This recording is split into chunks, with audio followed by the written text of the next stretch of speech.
So we have a 2010 Corolla, and we're doing a compressor on this vehicle. First and foremost, we have to take out the Freon of the system. And we do is connect the high pressure line, low pressure line, and we just close these off right here. And then we open up the valve. Freon out without polluting the atmosphere. And to get this belt off, you have to loosen up this 12 bolt here, and then you have a 14mm bolt that's there. You have to take out or loosen, and then you're gonna use your battery tool or regular ratchet and unloosen this, and then this is gonna move, and then you can just slide the belt off. Once you do that, then you can work on getting the high and low pressure lines off. They are there's going to be two bolts, and they are 10mm bolts that you take out. Let me show you here. I didn't take them out yet, but I'll show you guys. So you got, see, you got the bolt up there, right here. Gotta take this bolt out.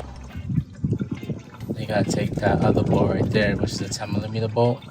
Once you take these lines off, then you can work on getting out the compressor bolts. Compressor bolts are gonna be 12s. You got 1, 2, and you have 3, and another one on the other side. So 4 bolts you gotta take out, and then you can get the compressor out. All right, we'll make a video shortly. Make sure you subscribe. If you have any questions, feel free to inbox me, and I'll be able to assist you. So we got the compressor back in the vehicle, brand new. As you can see, everything's connected properly. Got the serpentine belt on, tight.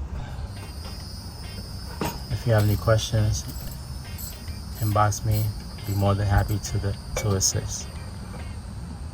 This is top-notch mobile repair.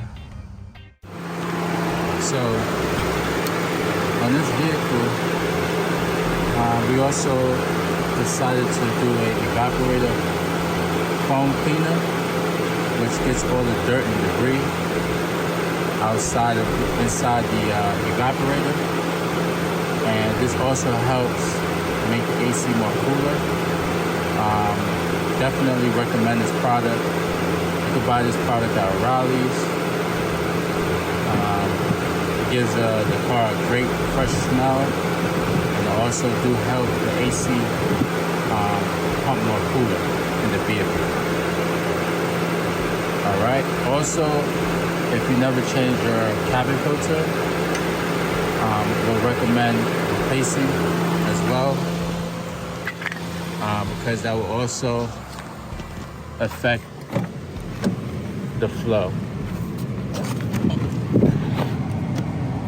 And on this car here, the cabin filter is underneath the glove box. So I'm gonna show you guys in a second how to remove it. Let's open it up from here. And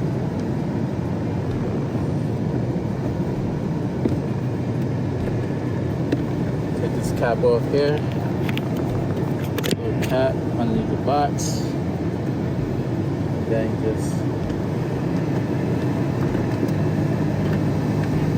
this is the cabin filter.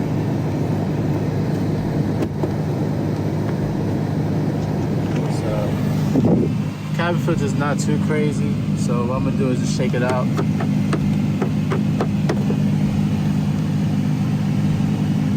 Looked like the customer replaced it not too long ago, so we're gonna just put this one back in. But to remove the glove box, you have to push this in like so, and the box is gonna drop, right? And then, as you can see, that's where the cabin goes. You have a little black cover that goes on the outside there. It's like a cover that's this part here. Hold on. This part. So what you do is put the cabin filter in. Make sure that goes in like so.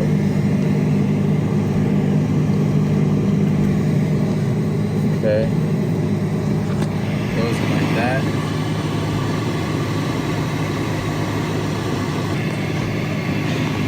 So cabin filter goes in. So then you're gonna put this cover. So put this in.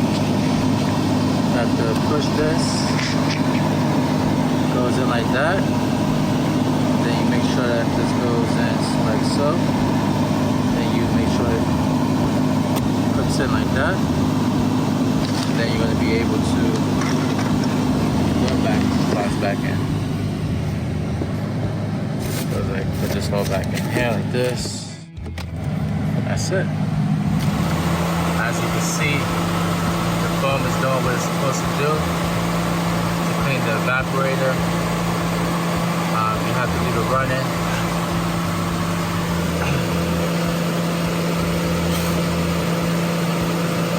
Keep it running for like at least 10 minutes, 10 to 15 minutes. But once you put the solution in there, make sure you shake it. You have to shake the solution while you put the foam inside the vehicle. Okay, dripping pretty good. Now we're getting ready to clean the condenser. It has some bugs and dirt in between the condenser, so we're getting ready to clean that up as well.